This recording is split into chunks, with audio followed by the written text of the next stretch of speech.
ରାତି ପାହି ଯେତେବେଳେ ସକାଳ ହୁଏ, ଲୋକମାନେ ନିଜ ନିଜ କାମଧନ୍ଦାରେ ଚାଲି ଯାଆନ୍ତି। ଉପର ମହଲାରେ ରହୁଥିବା ଲୋକଟା ବି ତା କାମଧନ୍ଦାକୁ ବାହାରେ। ହେଲେ କାହିଁକି କେଜାଣି ପ୍ରତିଦିନ 10-20 ମିନିଟ୍ ଅଟକି ଯାଏ ଦୁଆର ବନ୍ଧରେ। ସେ କାହିଁକି ଅଟେ, କ'ଣ ପାଇଁ ଅଟେ, ଆଉ କାହା ପାଇଁ ଅଟେ, କେବଳ ତାକୁ ହିଁ ଜଣା। ତଳ ମହଲାରେ ନନା ଗୋସେଇଁ ରୁହନ୍ତି। ଠାକୁର ଘରଟିଏ କରିଛନ୍ତି ଅତି ଯତ୍ନର ସହିତ। ଆଉ ଠାକୁର ଘରେ ମହାପ୍ରଭୁ କାଳିଆ ଶାନ୍ତ। ପ୍ରତିଦିନ ସକାଳୁ ନିଜର ନିତ୍ୟକର୍ମ ସାରି କାନରେ ବାଜି ଉଠେ ମହାପ୍ରଭୁଙ୍କୁ ଭଲ ଲାଗୁଥିବା ସେଇ ଗୀତ ଗୋବିନ୍ଦ। ସତରେ କେଡ଼େ ମଧୁର ସ୍ୱରରେ ଗାଆନ୍ତି। ତା ଛଡ଼ା ଛାନ୍ଦ, ଜଣାଣ ଆଉ କିଛି ସଂସ୍କୃତ ଶ୍ଲୋକ। ଲୋକଟାର ମୁଣ୍ଡକୁ ସେସବୁ କିଛି ବି ପଶେନି। ହେଲେ ସେଇ ଗୀତ ଗୋବିନ୍ଦ କାହିଁକି ଯେ ଏତେ ଭଲ ଲାଗେ, ସେ କଥା କେବଳ ସେ ହିଁ ଜାଣେ। ଭାରି ଇଚ୍ଛା ହୁଏ, ଠାକୁରେ ମୁଁ ଟିକେ ବୋଲନ୍ତିନି, ତୁମ ପାଖକୁ ଟିକେ ଯାଆନ୍ତିନି, ଆଉ ତୁମକୁ ଟିକେ ପାଖି ପାହାନ୍ତାରେ ଦେଖନ୍ତି। ସବୁକିଛି ମନ ଭିତରେ ପ୍ରଶ୍ନ ହୋଇ ରହିଯାଏ। ସେଦିନ କିନ୍ତୁ ନନା ଗୋସେଇଁ ଆଉ ନିଜକୁ ସମ୍ଭାଳି ପାରିଲେନି। ସେ ଦେଖୁଥାନ୍ତି, ଦୂରରୁ ଥାଇ ଲୋକଟା ସବୁ ଶୁଣୁଛି, ଆଖି ଛଳଛଳ ବି କରିସାରିଲାଣି। ତା ଛଡ଼ା ମହାପ୍ରଭୁଙ୍କର ଗୀତ ଗୋବିନ୍ଦ କାହାକୁ ବା ନ ଭଲ ଲାଗେ। ପ୍ରକୃତରେ ଯିଏ ଭକ୍ତ, ଶୁଣିବା କ୍ଷଣି ଆଖିରୁ ଲୁହ ତ ବାହାରିବ, ବୋଲିକି ନାଚିବା ପାଇଁ ବି ଇଚ୍ଛା ହୁଏ। ହେଲେ ସେ ଲୋକଟା କିନ୍ତୁ ଠାକୁରଙ୍କ ସହିତ ଏତେ ପରିଚିତ ନଥିଲା। ଜାଣିନି ଏ ଦିଅଁ କେମିତିକା, ଏ ଭକ୍ତ କେମିତିକା, ତାଙ୍କୁ କେମିତି ଭଲ ପାଇ ହୁଏ, ଆଉ ଭାବର ଡୋରରେ ବାନ୍ଧି ହୁଏ। ମନ ବଳେଇଛି ନା। ତଥାପି ଏ ମହାପ୍ରଭୁ କାଳିଆ ଶାନ୍ତ ଭକ୍ତକୁ ଟାଣିଛନ୍ତି ତାଙ୍କର। ଗୋସେଇଁ ଭାରି ଇଚ୍ଛା କଲେ, କିଏ ସେ, ଆସ ଭିତରକୁ ଆସ। ମାଲିକର ହୁକୁମ, କେମିତି ବା ମନା କରିବେ। ଯାହା ଘରେ 4-5 ବର୍ଷ ହେବ ଭଡ଼ାରେ ରହି ଆସୁଛନ୍ତି, ଆଉ ମନା କରିପାରିଲେନି। ତା ଛଡ଼ା ମନ ଭିତରେ କେତେ ଭରସା ଉଙ୍କି ମାରିଛି ଶାନ୍ତଙ୍କୁ ଟିକେ ପାଖରୁ ଦେଖିବା ପାଇଁ, ତାଙ୍କର ସେଇ ଜଣାଣ ନିଜେ ଗାଇବା ପାଇଁ। ପାଖରେ ଯାଇ ପହଞ୍ଚନ୍ତି ତ ଆଖିର ଲୁହଟା 2 ଗୁଣ ହେଇଗଲା। ହାତ ଯୋଡ଼ି ଦେଇ ବସି ପଡ଼ିଲେ। ଶାନ୍ତେ, ଜାଣିନି କୋଉ ଜନ୍ମରେ କିଏ ପୁଣ୍ୟ କରିଛି କେଜାଣି, ଆଜି ତୁମକୁ ପାଖରେ ପାଇଛି। ସେଇ ଭକ୍ତ ଜଣଙ୍କର ଏମିତିକା କଥା ସେଦିନ ଗୋସେଇଁଙ୍କୁ ବି ବ୍ୟଥିତ କରି ପକାଇଲା। ସତରେ କ'ଣ ମହାପ୍ରଭୁ ଏତେ ବର୍ଷ ହେବ ଲୁଚି ଲୁଚି ତୁମକୁ ଏତେ ଭଲ ପାଉଛି, ଏତେ ଶ୍ରଦ୍ଧା କରୁଛି, ଏତେ ଭକ୍ତି କରିଛି, ଏ ଅଧମର ଆଖିରେ କେବେ ପଡ଼ିନି। ତା ଛଡ଼ା ବାହାର ମଣିଷଟାଏ, ମାଲିକ ଆଉ ଘର ଭଡ଼ାବାଲା, ତାଙ୍କ ଭିତରେ ଯେତିକି ଦୂରତା ରହିବା କଥା ଲୋକଟା ବଜାୟ ରଖିଛି। ହେଲେ ମହାପ୍ରଭୁଙ୍କର ଏଇ ଗୀତ ଗୋବିନ୍ଦ ଆଉ ଲୋକଟା ଭିତରେ ଥିବା ଭକ୍ତି ଆଉ ଭାବ ଯେ ଏତେ ପାଖକୁ ନେଇଯିବ, ସେ କଥା କେହି କେବେ ବିଶ୍ୱାସ କରିନଥିଲା। ଯାହା ବି ହଉ, ଏଣିକି ଲୋକଟା ପ୍ରଶ୍ନ କରି ଚାଲିଲା।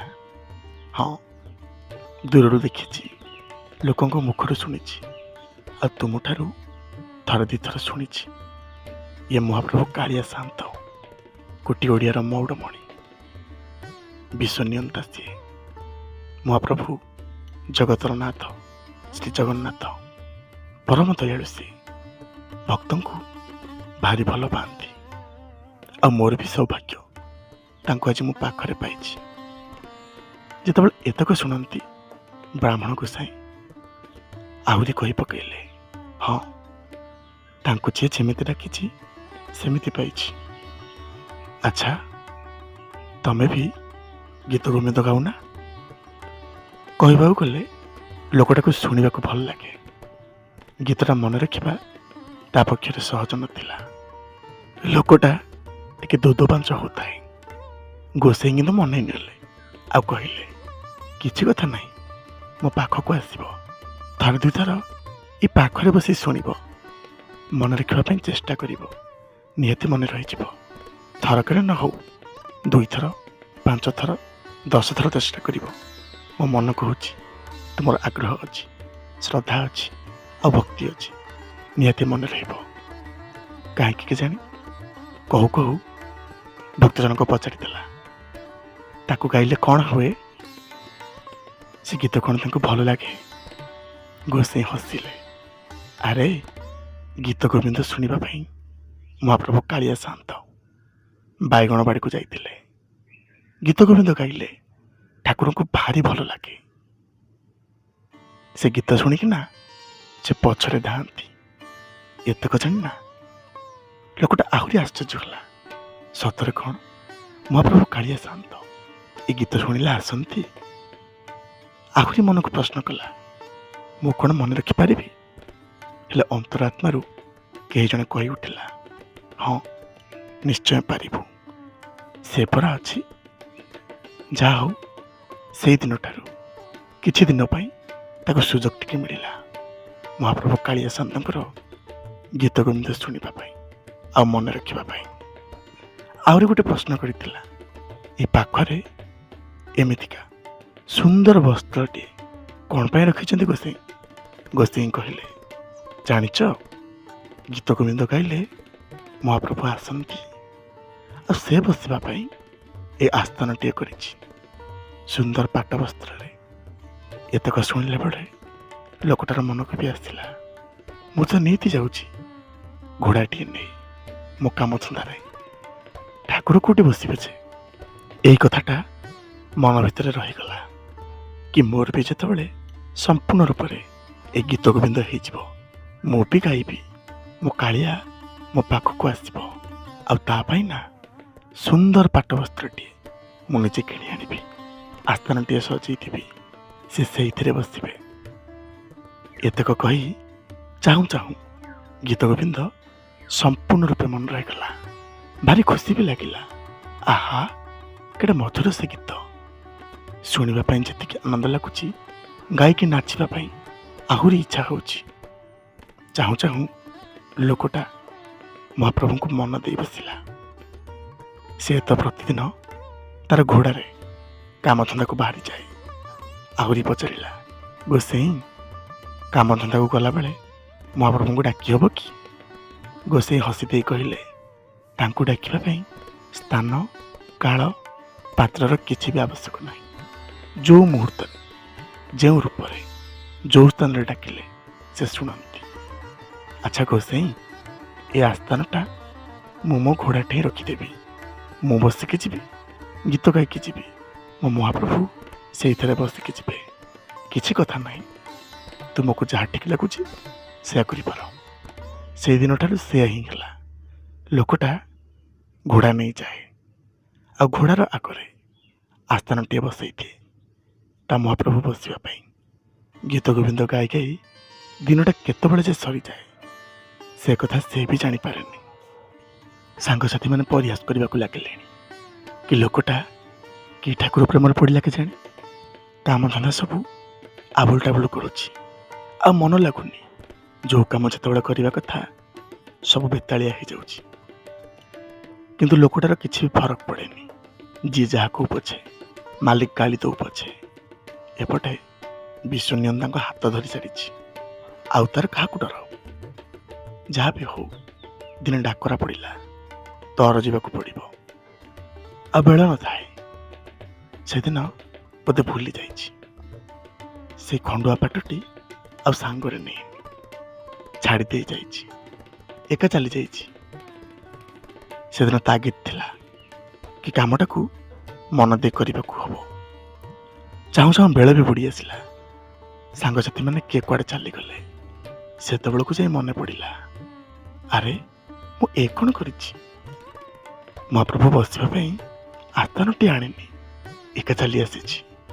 ତା ଛଡ଼ା ଗୀତ ଗୋବିନ୍ଦ ବି ଗାଉଛି। ଠାକୁର ବୋଧେ ଆଜି ଆସିନାହାନ୍ତି। ମନକୁ ପାପ ଛୁଇଁଲା। କେଡ଼େ ବଡ଼ ଭୁଲ କରି ବସିଛି ମୁଁ। ରାତି ବଡ଼ ଥାଏ, ପାଖରେ କେହି ବି ନଥାନ୍ତି, କେବଳ ତାରି ସେଇ ଘୋଡ଼ା, ଆଉ ଘୋଡ଼ାର ନାଁ କାଳିଆ ଦେଇଥାଏ ଅତି ଶ୍ରଦ୍ଧାରେ। ମନରେ କେବଳ ଗୋଟିଏ ଇଚ୍ଛା, କେତେବେଳେ ଯାଇ ଘରେ ପହଞ୍ଚିବି, ଆସ୍ଥାନଟିଏ ପାରିବି ଆଉ ମହାପ୍ରଭୁଙ୍କ ପାଇଁ ଗୀତ ଗୋବିନ୍ଦ ପୁଣି ଗାଇବି। ଭାରି ଭୟ ଲାଗୁଥାଏ। ନିଛାଟିଆ ରାସ୍ତା, ତା ଭିତରେ ସୁ ସୁ ପବନ। ବେଳେବେଳେ ଗଛ ଗୁଡ଼ାକ ଏମିତି ହଲୁଥାଏ ଯେମିତି ଲାଗୁଥାଏ କେହି ତା ପଛରେ ଆକ୍ରମଣ କରୁଛି, କେହି ଅଶରୀର। ଭୟରେ ଦେହଟା କମ୍ପିବାକୁ ଲାଗିଲା। ପୁଣି ମନକୁ ଆସିଲା ଗୋସାଇଁ କହିଥିଲେ ମହାପ୍ରଭୁ ଅଛନ୍ତି, ଡରିବି କିଆଁ ଯେ। ଆରମ୍ଭ କଲା ସେଇ ଗୀତ ଗୋବିନ୍ଦ। ତା କାନରେ ବାଜୁଥାଏ। ଯେତେବେଳେ ସେ ଗୀତ ଗୋବିନ୍ଦ ଗାଉଛି, ଘୁଙ୍ଗୁରର ରୁଣଝୁଣ ଶବ୍ଦ। ସେ ଅଟକିଗଲା ସେଇଠି। ଆରେ ଏଠି ତ କେହି ନାହାନ୍ତି। ଏ ଶବ୍ଦ କୋଉଠୁ ଆସୁଛି? କାହିଁକିନା ମୋତେ ଆଉ ମୋ ଘୋଡ଼ାକୁ ଛାଡ଼ିଲେ ଏ ଜଙ୍ଗଲ ରାସ୍ତାରେ ଆଉ କେହି ନାହାନ୍ତି। ବୋଧେ କେହି ଜଣେ ମୋ ପିଛା କରୁଛି। ହଁ, ଅଶରୀରୀ ହୋଇଥିବ। ଭୟଟା ଦୁଇଗୁଣ ହେଲା। ଏପଟେ ଗୀତ ଗୋବିନ୍ଦ ବୋଲିବା ପାଇଁ ମନଟା ଆହୁରି ବ୍ୟାକୁଳ ହେଲା। ଭୟରେ ମହାପ୍ରଭୁଙ୍କୁ କାନ୍ଦିକି କହିଲା, ସାନ୍ତେ, ଆପଣ ଥାଉଁ ଥାଉଁ ଏଇ ଜଙ୍ଗଲ ରାସ୍ତାରେ କ'ଣ ମୋ ଜୀବନ ଚାଲିଯିବ? ଗୀତ ଗୋବିନ୍ଦ ଗାଇବି ଯେ, ଆପଣ ଟିକେ ମୋ ସାଥିରେ ଥାନ୍ତୁ। କେତେ କାକୁତି ମିନତି ହେଲା ସେଦିନ। ହଁ, ଶୁଣିବ କିଏ ଯେ? ଗୋସାଇଙ୍କ ଠାରୁ ଶୁଣିଥିଲା। ଅସୁବିଧାରେ ପଡ଼ି ଦୁଇ ହାତ ଚୁଟିଥିଲେ ସେ କୁଆଡ଼େ କୋଳେଇ ନିଅନ୍ତି। ହେଲେ ସେମିତିକା ଭକ୍ତ ମୁଁ ନୁହେଁ। ଶୁଣିଛି ସାଲବେଗ ପରି ଭକ୍ତକୁ ସାହା ହେଇଥିଲେ, ଦାସିଆ ହାତରୁ ନଡ଼ିଆଟିଏ ନେଇଥିଲେ। ତା ଛଡ଼ା ମୁଁ ବା କେଇ ଦିନର ଭକ୍ତ। ଏଇ ତାଙ୍କଠାରୁ ଯାହା ଶୁଣିକି ଗାଉଛି।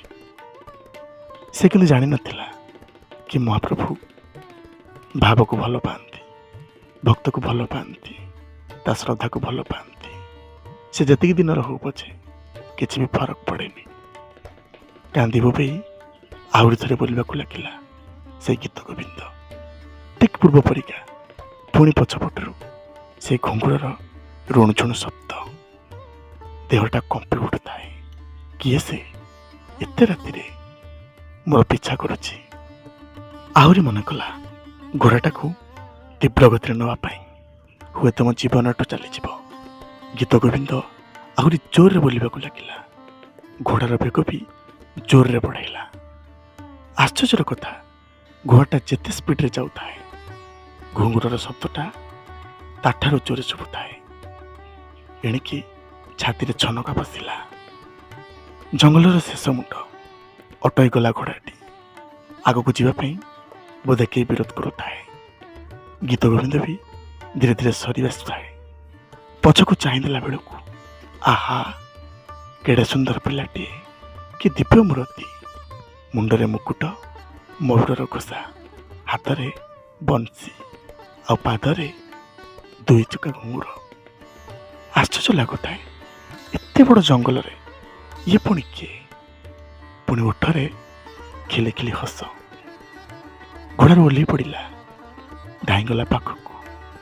କିନ୍ତୁ ସେତେବେଳକୁ ଭୟ ନଥାଏ। କିଏରେ ତୁ ପିଲା?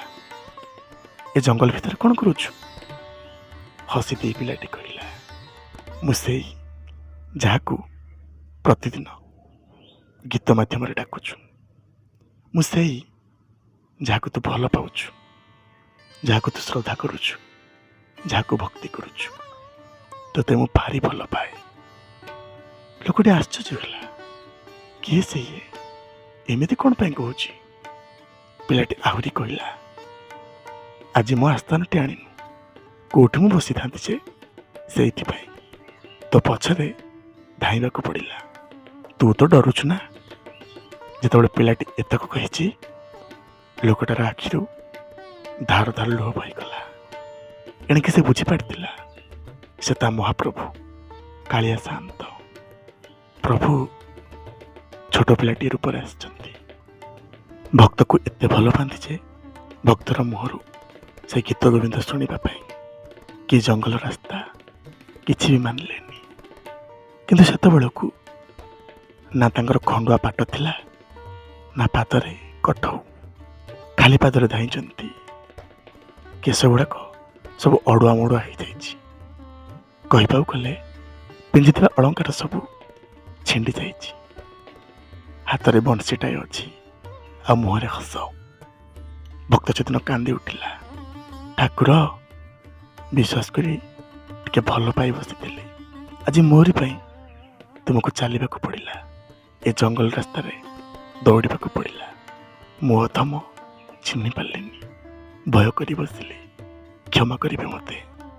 ଯେତେବେଳେ ପାଦ ତଳେ ପଡ଼ିଯାଇଛି, ଆଶ୍ଚର୍ଯ୍ୟର କଥା, ଆଉ ଠାକୁର ସେଠି ନାହାନ୍ତି। ଆଶୀର୍ବାଦ କରି କେଉଁଆଡ଼େ ଯେ ଚାଲିଗଲେ, ଲୋକଟା ଖୋଜିବାକୁ ଲାଗିଲା। ଆଉ ସେତେବେଳଠାରୁ ତା ଆଖିରୁ ନା ଲୁହଟା ଆଉ ବୋଲ ମାନୁ ନଥାଏ। କାନ୍ଦି କାନ୍ଦି ଆସି ପହଞ୍ଚିଲା ସେଇ ବ୍ରାହ୍ମଣ ଗୋସାଇଙ୍କ ପାଖରେ। ସବୁ କଥା କହିଲା ସେ ମହାପ୍ରଭୁ କାଳିଆ ଶାନ୍ତକୁ ଯାଇ। ବ୍ରାହ୍ମଣ ଗୋସାଇ ବି କାନ୍ଦି ଉଠିଲେ, ସତରେ ଠାକୁରେ ତୁମେ ପରମ ଦୟାଳୁ। ଜାଣିଛ, ଲୋକଟା ନା ଏଇ କିଛି ଦିନ ହବ ତୁମ ଭାବରେ ପଡ଼ିଛି, ଆଉ ଶୁଣିକି ଗୀତ ଗୋବିନ୍ଦ ମନେ ବି ରଖିଛି। ଯାହା ହଉ, ତା ପ୍ରତି ଯେ ତୁମର ଏତେ ଭଲ ପାଇବା, ଏତେ ଶ୍ରଦ୍ଧା, ଭାରି ଭଲ ଲାଗିଲା। ଭକ୍ତମାନଙ୍କୁ ଏମିତି ଭଲ ପାଉଥାନ୍ତୁ, ଏମିତି ଶ୍ରଦ୍ଧା କରୁଥାନ୍ତୁ, ବିପଦ ଆପଦରେ ଟିକେ ସହାୟ ହେଉଥାନ୍ତୁ। ହଁ ଆଜ୍ଞା, ସେବେଠାରୁ ନା ସେ ଲୋକଟା ଯେବେ ବି କାମ ଧନ୍ଦାକୁ ଯାଏ, ସେ ଖଣ୍ଡୁଆ ପଟ ନେବା ପାଇଁ ସେ କେବେ ବି ଭୁଲେନି। ଯେତେବେଳେ ଦେଖ ତା ମୁହଁରେ ସେ ଗୀତ ଗୋବିନ୍ଦ। ଭଗବାନ ହିଁ ସେମିତିକା, ଭକ୍ତର ଡାକରେ ଯେ ପଛେ ପଛେ ଏମିତି ଧାଇଁ ଯାଆନ୍ତି, ଲୋକଟା ସେଇଦିନ ହିଁ ଜାଣିଥିଲା। ନମସ୍କାର। ଛୋଟ ଭିଡ଼ିଓଟିଏ ଆପଣମାନଙ୍କୁ କେମିତି ଲାଗିଲା ଜଣାଇବେ ନିଶ୍ଚୟ। ଆଉ ଯଦି କଥା ଛଳରେ ସାମାନ୍ୟ ବି ତ୍ରୁଟି ଥାଏ, କ୍ଷମା କରିବାକୁ ଭୁଲିବେନି। ଜୟ ଜଗନ୍ନାଥ।